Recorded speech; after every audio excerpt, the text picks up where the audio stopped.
Thank you for joining us. Early voting officially underway in the South Carolina Senate special Republican primary. I'm Tessa Spencer. Welcome to News 4 at 7. But has there been enough time for voters to learn about all 10 candidates in the race? Our Cameron Lyme spoke with political experts and voters about the fast-paced campaign and has more.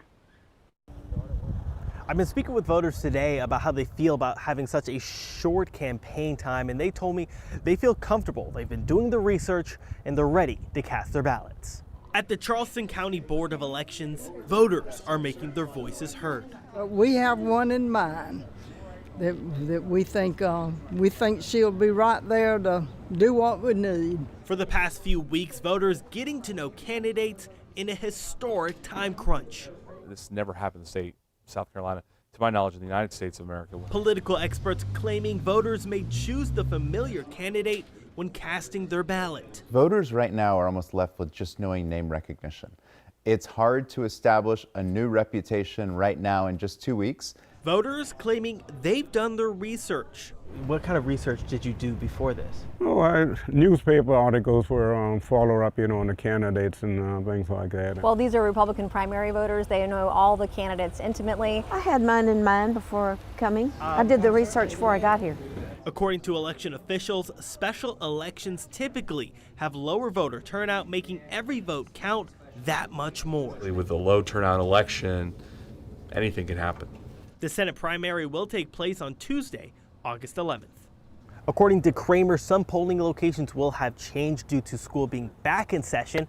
To see your nearest one, you can visit abcnews4.com. In North Charleston, I'm Cameron Lyme. And one of the 10 candidates, Congressman Russell Fry, making a campaign stop in Mount Pleasant this morning. He says the economy is top of mind and America needs to produce more electricity, oil, and natural gas. The 41-year-old has less than 4 years experience in office and says voters want a generational change. He says his biggest accomplishment in Congress so far is helping get the Trafficking Survivors Relief Act passed. It's a huge win. They've been trying to get that bill across the finish line for about 10 years. And they took a scrappy blue-collar boy from Surfside Beach who didn't mind kicking over a few anthills along the way, and we got it to the president's desk and he signed it this year. And the president endorsed Fry when he was running for the 7th District House seat and went on to defeat incumbent Tom Rice, who voted to impeach President Trump after the January 6th Capitol riot. Fry says he does not disagree with Trump on any current issues, including the war with Iran.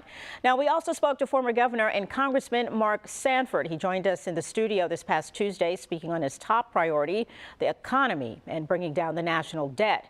We also asked him if he would align with President Trump on most issues, including the war in Iran and the tens of billions spent. He says only Congress can declare war, getting teary-eyed when talking about attending funerals for fallen service members.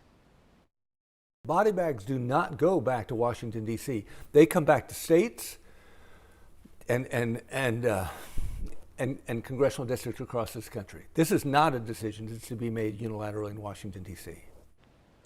Now, Sanford says while in office, he voted with President Trump 90% of the time and agreed with Lindsey Graham most of the time, except on spending. The two were very close. Graham was the godfather to Sanford's youngest son. You can watch our full interview with Mark Sanford on YouTube and abcnews4.com, along with our full interview with Congressman Russell Fry. We are scheduled to sit down with other candidates ahead of the special election August 11th, and we'll post those interviews as well.